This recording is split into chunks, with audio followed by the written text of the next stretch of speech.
오늘 본문은 지난주 화요일에 새벽 만나 묵상 때 제가 전달했던 본문의 내용입니다. 중요한 부분들이 많아서 오늘 조금 더 전하려고 합니다. 아시다시피 민수기는 1장에서 19장까지가 출애굽 2년 차에서 3년 차 사이에 한 1년 정도의 기록이고 20장부터 36장까지가 마지막 40년째의 7개월 정도의 기록이에요. 그러니까 민수기 자체가 36장으로 되어 있지만 실제적으로 앞에 1년, 출애굽 2에서 3년 차의 1년을 19장까지 다루고 20장부터는 마지막 40년째를 다루고 있습니다. 그러면 그 가운데 38년이 없어져 버려요. 정확히는 37년 몇 개월이긴 하지만 그러면 이스라엘 백성이 37년 동안 광야를 배회하면서 어떤 사건이 있었는지 그리고 그들은 어떤 변화를 겪었는지 알 길이 없죠. 알 수 있는 가장 좋은 방법은 37년이 지나고 나서 38년이 지나고 나서 바로 그 다음에 일어난 사건을 보면 이 백성이 38년 동안 이런 변화가 있었겠다라는 것을 유추할 수가 있어요. 근데 오늘 말씀이 20장 저희가 1절에서 13절을 읽었는데 오늘 말씀 읽었던 이 본문이 이스라엘 백성이 38년 광야 생활 그 상황 속에서 40년째 되는 해에 일어난 일을 보여주고 있어요. 그래서 오늘 말씀을 잘 째려보면 이 백성이 도대체 38년 동안 어떤 모습으로 살았는지 어떤 변화가 있었는지를 알 수 있는데 어떻게 변했는지 한번 볼게요. 2절에 보니까 회중이 물이 없으므로 모세와 아론에게로 모여드니라. 백성이 모세와 다투어 말하여 이르되 우리 형제들이 여호와 앞에서 죽을 때에 우리도 죽었더라면 좋을 뻔하였도다. 너희가 어찌하여 여호와의 회중을 이 광야에 인도하여 우리와 우리 짐승이 다 여기서 죽게 하느냐? 너희가 어찌하여 우리를 애굽에서 나오게 하여 이 나쁜 곳으로 인도하였느냐? 이곳에는 파종할 곳이 없고 무화과도 없고 포도도 없고 석류도 없고 마시물도 없도다. 어떤가요? 많이 변화가 됐나요? 굉장히 많이 변화되지 않고 완전 똑같죠? 38년 동안 광야 훈련을 마친 이스라엘의 모습이 너무 똑같은데 심지어 후퇴된 모습을 보여줘요. 103절에 보면 백성이 모세와 다투어 말하되 우리 형제들이 여호와 앞에서 죽었을 때 우리도 죽었더라면. 이 사건은 고라 반역 사건을 의미하는 거거든요. 형제들이 죽은 사건. 고라 일당이 어떻게 그 가족들이 다 땅이 입을 벌려 그들의 가족을 다 삼켰어요. 그리고 하나님 앞에서 제사장 되겠다고 했던 사람들은 다 화형을 당했어요. 불에 타서 죽었고 14,700명은 연병으로 죽었어요. 거의 그냥 이렇게 나이 들어서 편하게 죽은 게 아니라요. 지옥 같은 경험을 하고 죽은 거예요. 그래서 지금 이 백성이 어떤 얘기를 하는 거냐면 나는 이 광야에서 살 바에 차라리 죽는 게 낫고 차라리 지옥에 떨어지는 게 낫다 라고까지 얘기하는 거예요. 불에 태워 죽고 땅이 갈라져서 죽고 연병으로 죽었는데 차라리 그게 낫다라고 얘기를 하고 있어요. 여전히 하나님 앞에서 목이 빳빳해요. 그리고 하나님을 향해 있는 게 아니라 이들은 40년이 지나도록 여전히 어디를 그리워해요? 애굽을 그리워해요. 애굽이었다면 안 나왔다면. 이 애굽은 하나님이 심판할 소돔과 고모라와 같은 땅이었는데 그 애굽 땅을 마치 롯의 아내처럼 계속 뒤를 돌아보고 있는 거예요. 롯의 아내가 그 소돔과 고모라를 돌아봤다가 뭐가 됐죠? 소금 기둥이 됐잖아요. 근데 그들이 계속 돌아보고 있었던 거예요. 우리가 지난 시간에 배웠잖아요. 모세가 3가지를 당부했다고. 하나님 앞에 납작 엎드려 누구를 바라봐라. 하나님을 바라보고 있어야 된다고 그랬어요. 근데 여전히 이들은 38년이 지나도 목이 꼿꼿했고 누구를 바라보고 있어요? 애굽을 바라보고 있어요. 그리고 하나님을 아는 것에서 전혀 자라나질 못했어요. 여기 보시면 이 출애굽기 17장은 그 출애굽 초반에 일어났던 일인데 거기서 백성이 목이 말라 물을 찾음에 그들이 모세에게 대하여 원망하여 이르되 당신이 어찌하여 우리를 애굽에서 인도하여 내어서 우리와 우리 자녀와 우리 가축이 목말라 죽게 하느냐. 그가 그곳 이름을 마사 또는 무리바라 불렀으니 이는 이스라엘 자손이 다투었으며 또는 그들이 여호와를 시험하여 이르기를 여호와께서 우리 중에 계신가 안 계신가 하였습니다. 초반에 어떤 사건이 있었어요? 무리바 물 사건이 있었어요. 하나님과 다투어서 그 지역을 무리바라고 불렀어요. 그리고 나서 40년이 지난 후에 이스라엘 자손이 여호와와 다투었으므로 이를 무리바 무리라 하니라 이렇게 돼 있어요. 무리바로 시작해서 무리바로 끝나는 거예요. 이들이 하나님과 똑같이 원망했고 무리바로 40년이 지나서 똑같이 무리바로 끝났어요. 너무 가슴이 아프지 않나요? 예. 하나님을 아는 것에서 전혀 자라나질 못한 거예요. 전혀 성장하지 못한 거예요. 예. 우리가 지난 시간에 배웠던 대로 세 가지 기본 자세가 있었죠. 하나님께 납작 엎드려 주님을 바라보면서 하나님을 향해 아는 것에서 자라가라. 근데 여전히 계속 하나도 자라가지 않고 광야를 맴돌듯이 하나의 성숙도 없고 무리바에서 무리바로 목이 꼿꼿한 상태에서 애굽을 바라보는 것이 이스라엘 백성의 최종 성적표였어요. 어떡합니까 여러분? 예, 우리도 뭐 특별히 막 대단하진 않잖아요. 예, 다행히 모세도 그 자리에 있었어요. 기도하는 자리에 있었어요. 다행히 모세가 하나님 앞에 또 나아가요. 모세와 아론이 회중 앞을 떠나 회목 문에 이르러 엎드림에 다행이에요. 모세가 엎드렸어요. 아론과 함께 여호와의 영광이 그들에게 나타나며 여호와께서 모세에게 말씀하여 이르시되 지팡이를 가지고 내 형 아론과 함께 회중을 모으고 그들의 목전에서 너희는 반석에게 명령하여 물을 내라 하라. 지팡이를 가지고 회중들을 모으고 어디를 바라보래요? 반석을 바라보고 반석한테 말을 하래요. 명령을 하래요. 물을 내라. 물을 달라. 내가 그 반석이 물을 내게 하여 회중과 그들의 짐승에게 마시게 할지니라. 여전히 모세는 엎드리는 자리에 있었고 하나님은 기도를 들어주시는 자리, 응답하시는 자리, 긍휼히 여기시는 자리에 있었어요. 다행이에요. 그렇다고 하면 이들에겐 또 다른 회복이 있었을 거예요. 근데 문제가 뭐였냐면 모세에게 이상 증세가 나타나기 시작했어요. 이 말년에 원래 말년을 조심해야 되거든요. 마지막 정말 40년 동안 모세가 얼마나 잘했는지 몰라요. 40년 동안. 근데 말년에 모세가 크게 사건을 하나 치는 거예요. 우리가 볼 때는 뭐 그 정도쯤이야 이런데 하나님 보실 때는 모세가 크게 벗어난 어떤 행동을 하기 시작해요. 그게 뭐냐면 9절에 모세가 그 명령한 대로 여호와 앞에 지팡이를 잡으니라. 여기까지 괜찮아요? 모세와 아론이 회중을 그 반석 앞에 모으고 여기까지도 괜찮아요. 근데 빨간 밑줄 이게 틀린 거예요. 그렇죠? 빨간 밑줄. 모세가 그들에게 이르되 반역한 너희여 들으라. 우리가 너희를 위하여 이 반석에서 물을 내려. 여러분 이건 뭐예요? 대본에 없던 거예요. 이걸 뭐라고 해요? 애드립이라고 그러거든요. 이거 하나님이 주신 대본이 아니에요. 하나님은 사람 보지 말라 그랬어요. 바로 반석을 바라보고 반석을 향해 말을 하라 그랬어요. 근데 갑자기 애드립을 하기 시작한 거예요. 그들을 바라보기 시작한 거예요. 그리고 나서 반역한 너희여 들으라.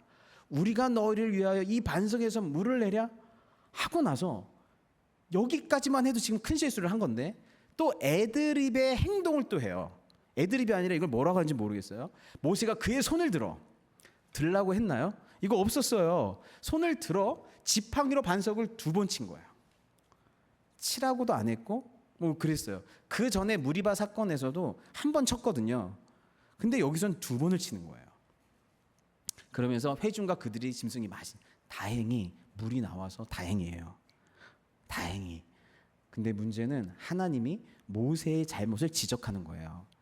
왜냐하면 첫 번째로 모세가 자기의 기본기 하나를 잃어버렸어요. 그게 뭐냐면 모세는 온유한 사람이었어요. 온유하다는 건 뭐냐면 상황을 감정적으로 받아들이지 않는다가 온유함이에요. 그러니까 누가 나한테 분노를 주면 너만 분노하냐? 나도 핏대가 있고 야 너만 물어뜯냐? 나도 이빨 있다. 너만 전문 용어 알아? 나도 전문 용어 알아. 이게 뭐예요? 분노가 오면 분노에 휘말려 같이 분노하고 원망이 오면 같이 원망하고 짜증을 내면 같이 짜증을 내는 걸 뭐예요? 휘말린다 그래요. 그 사람의 감정에. 근데 온유한 사람은 마치 정수기처럼 분노를 줬는데, 원망을 줬는데, 짜증을 줬는데 그 마음이 하나님 앞에서 희석이 되어서 그를 품고, 그리고 그 상황 속에서 잔잔하게 하나님 앞에서 올곧게 반응하는 거예요. 감정적인 사람이 아닌 거예요. 감정이 있지만 감정에 휘말리지 않는 사람인 것이죠. 예. 우리도 가만히 돌아보면 우리 인생에서 어떨 때 가장 실수를 하냐면 우리가 감정적일 때 실수를 해요. 그때는 입을 딱 막고 있어야 돼요. 애드립을 치면 안 돼, 절대. 예. 감정이 올라왔다. 내가 이 친구를, 우리 아이를 감정적으로 대할 것 같다라고 하면 그 순간에는 좀 참아야 돼요. 모세가 40년을 참다가 이 백성들을 보고 감정이 처음으로 올라왔어요. 절제가 안 되는 거예요. 이 반역한 무리들아, 그 뒤에 막 얼마나 많은 얘기가 있겠어요, 뒤에. 예. 감정을 못 다스리는 거예요. 그래서 제가 최근에 저희 아들에게 분위기가 좋아서, 야, 주원아, 초등학교 아들한테 아빠 몇 점짜리야? 이렇게 물어봤어요. 그랬더니 이 초등학교 아들이 저한테 100점짜리라 그랬어요. 왜냐하면 그 전에 우선 짜장면을 사준다고 그랬거든요. 제가 우선은 짜장면을 사주고 그 다음에 제가 나 아빠 몇 점짜리야 그랬어요. 그래서 100점짜리래요. 그래서 제가 물어봤죠. 왜 100점이야? 그래서 저는 되게 대단한 답이 나올 줄 알았어요.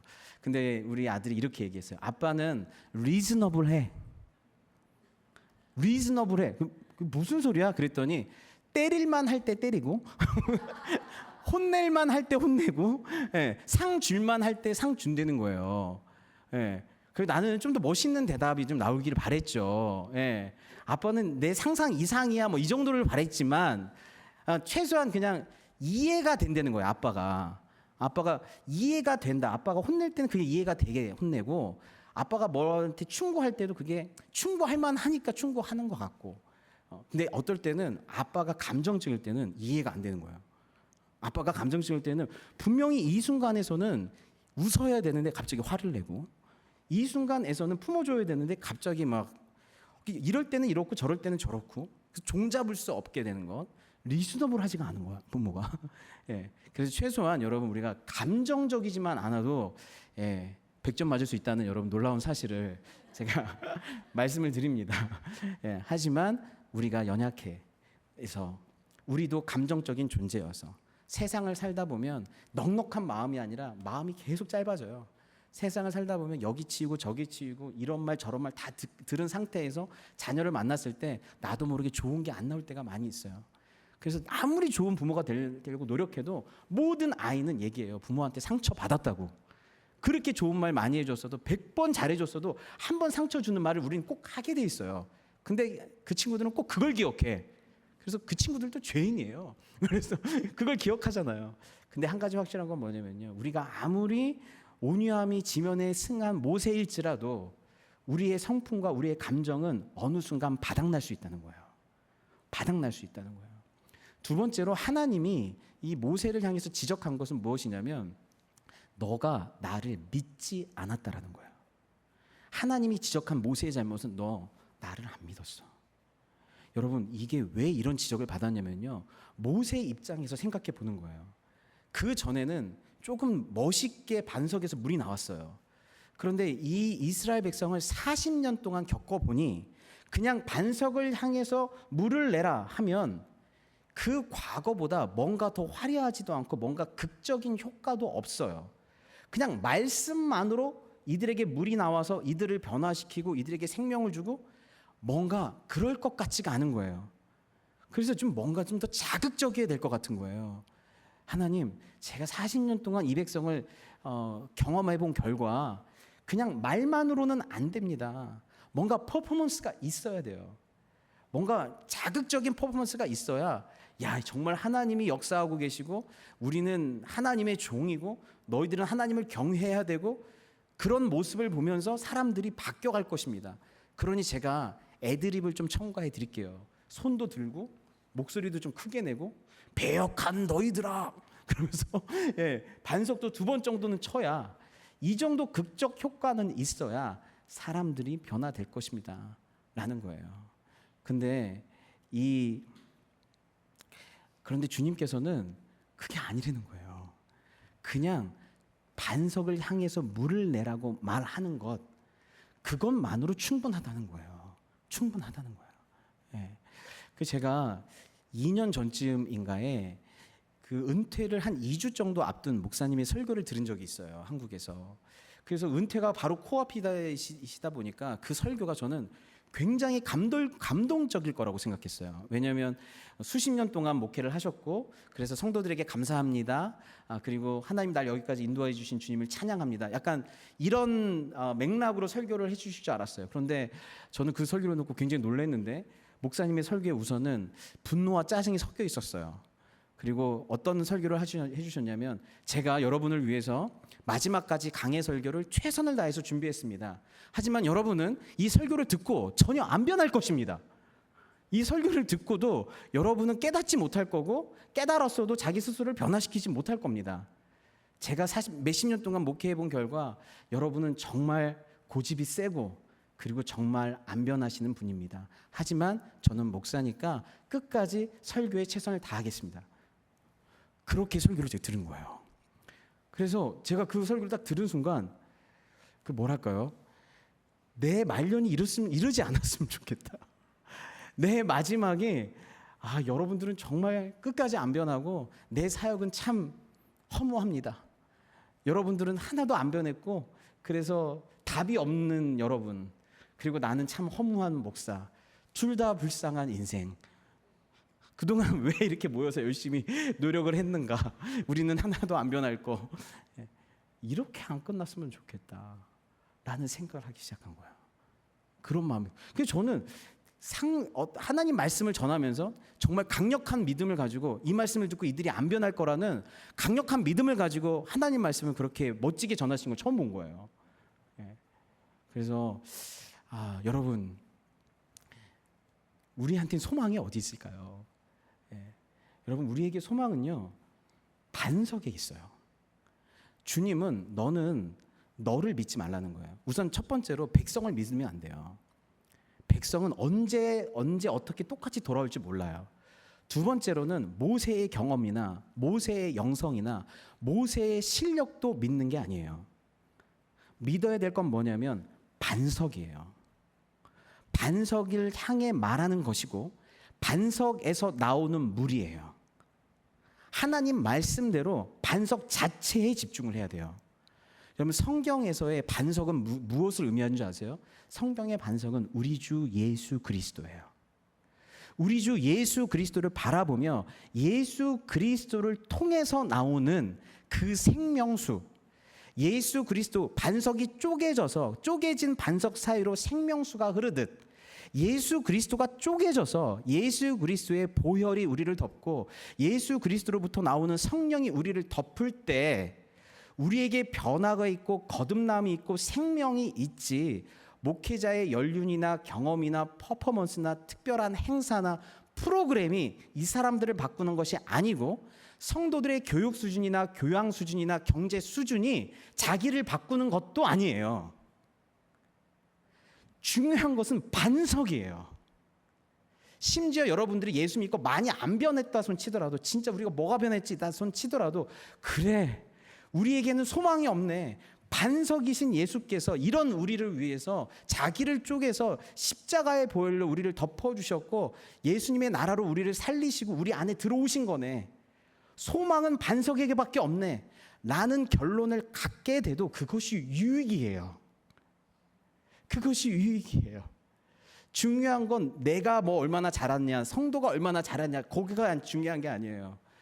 중요한 건 여러분들의 신앙생활이 생명력이 있으려면 어디에서 시작되냐면 반석에 주목해야 하고, 반석이신 예수 그리스도로 말미암아서 믿음이 생기셔야 하고, 반석이신 예수 그리스도의 십자가가 진짜 나를 위한 십자가로 믿어져야 하고, 예수 그리스도의 관계가 깊어져야 하고, 믿음의 주여 온전케 하신 이인 예수가 여러분을 다스리셔야 하고, 그 어떠한 인사이트가 여러분에게 감동을 줄지 모르지만 생명을 줄 수가 없어요.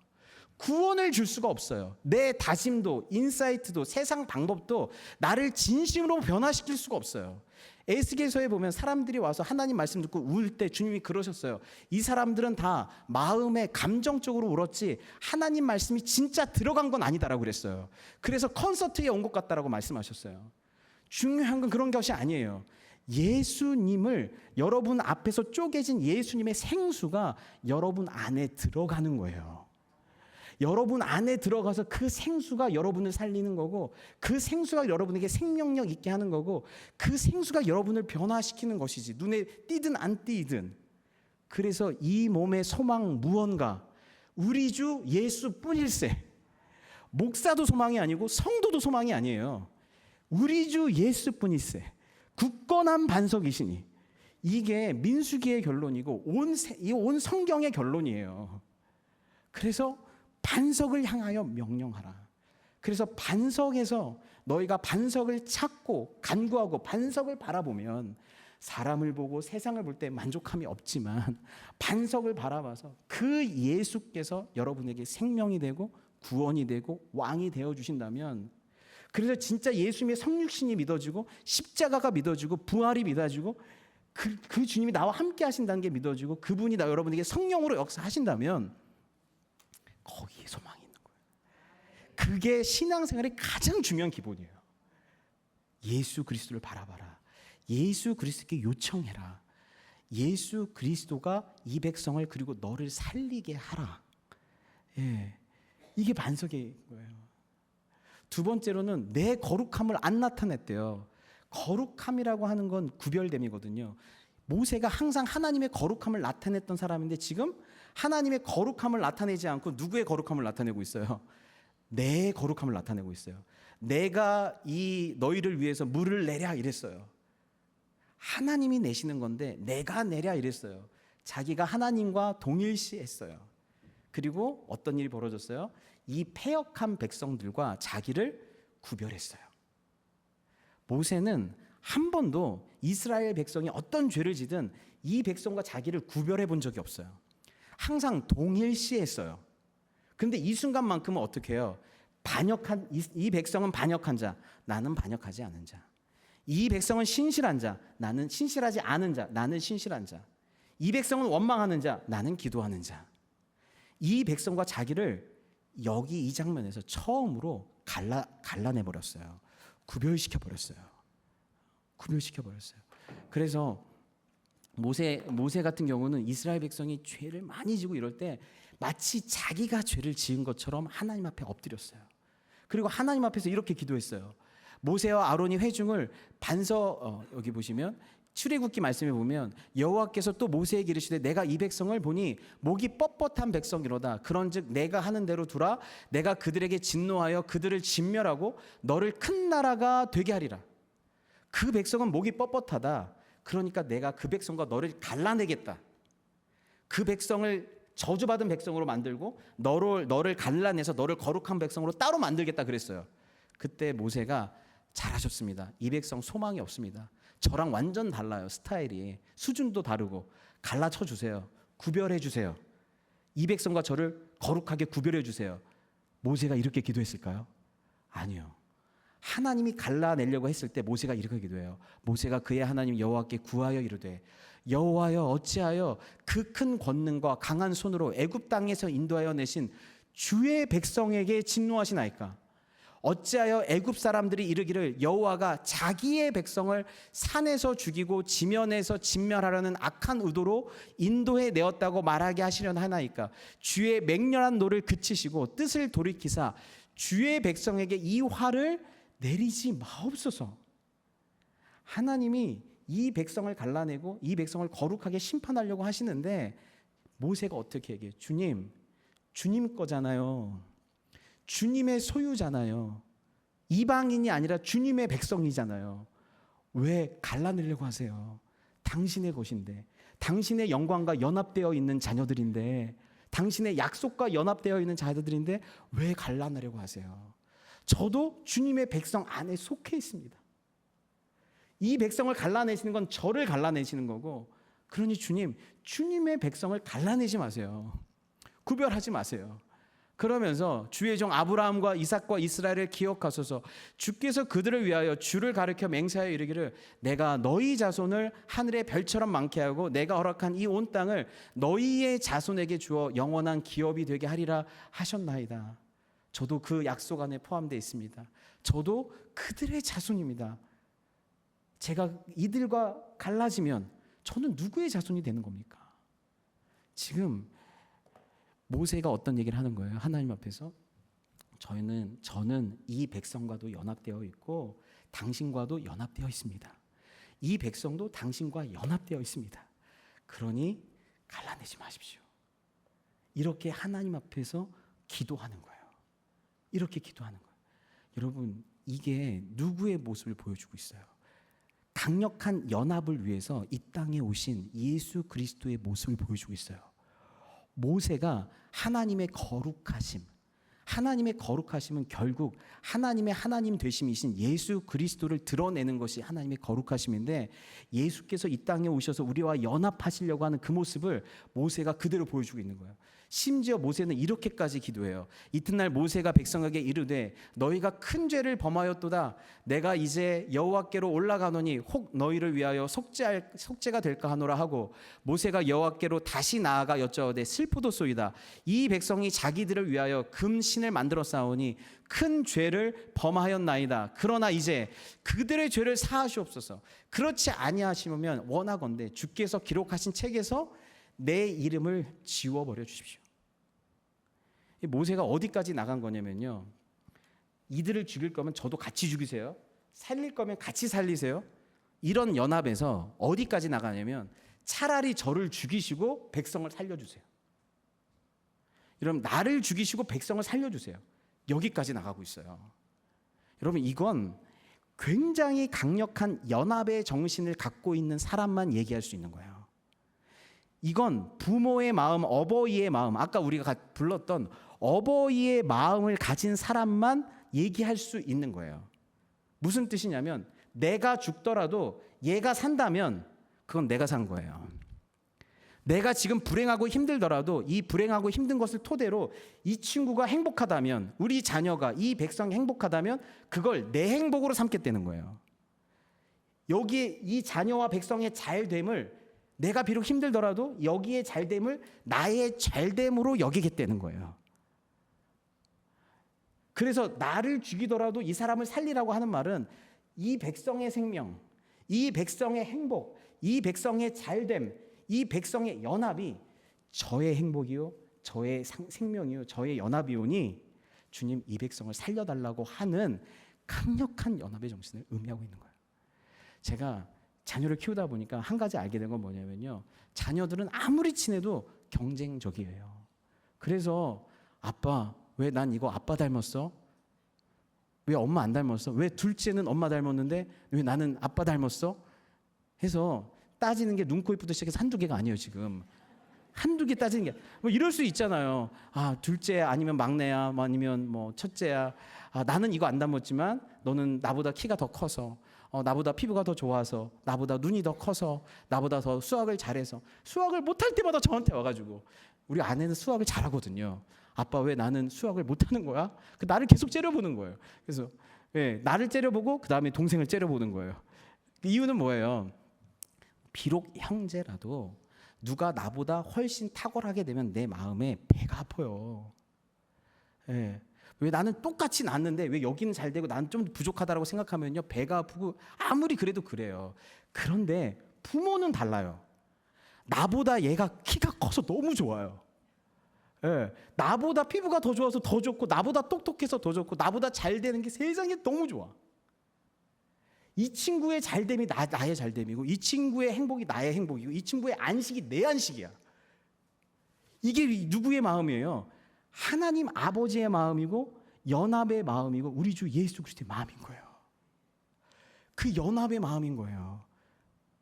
그래서 내가 거룩한 것처럼 너도 거룩히 하기를, 내가 하나님을 사랑하는 것처럼 너도 사랑하기를, 내가 하나님과 완전히 연합된 것처럼 너도 연합되기를, 내가 하나님과 영생을 누리고 성령으로 충만한 행복을 느끼는 것처럼 너도 그 행복을 누리기를 바라는 게 우리 하나님 아버지의 마음이고 우리 예수님의 마음인 줄을 믿습니다.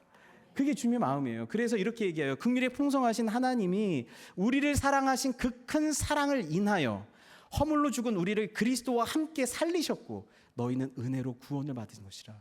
또 함께 일으키사 그리스도 예수 안에서 함께 하늘에 앉히시니, 함께가 3번 나와요. 함께 살리시고 함께 일으키사 함께 하늘에 앉히시고 십자가로 살리시고 부활하심으로 일으키사 승천하심으로 함께 올라가시는, 하늘에 앉히시는 것, 예수님의 모든 운명을 우리의 운명과 연합시키시는 이 사건, 이게 하나님 아버지의 뜻인 거예요. 그로 말미암아 그 거룩함에 이르기를 바라는 것이에요.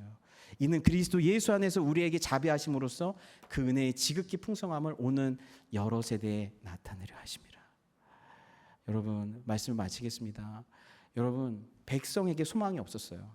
그리고 그 탁월했던 모세도 결국에는 성품의 한계를 드러냈고, 결국에는 하나님께 온전히 순종하지 못했고, 결국에는 이 백성과 자기를 갈라치게 하면서 하나님의 거룩하심을 나타내지 못했어요. 목회자가 아무리 성품이 좋아도 결국 한계를 드러내요. 목회자가 아무리 능력이 좋아도 결국 부족해요. 목회자가 아무리 거룩해 보여도 결국 하나님 앞에서 온전하지 못해요. 그렇다고 하면 우리의 소망은 어디에 있는 거예요? 반석이신 예수 그리스도에 있는 거예요. 백성들아, 그리고 모세야, 목사님들아, 그리고 성도님들아, 우리 둘 다 어디를 바라봐야 돼요? 반석이신 예수 그리스도. 그 반석이신 예수 그리스도가 쪼개어져서 여러분에게 사랑을 주시고 예수 그리스도의 능력을 부어주시고 그리고 우리와 영원토록 연합하시는 은혜를 주시는 줄을 믿습니다. 아멘, 아멘. 그 예수님께 소망을 두는 저와 여러분 다 되시기를 주님의 이름으로 축원합니다. 아멘. 기도하겠습니다.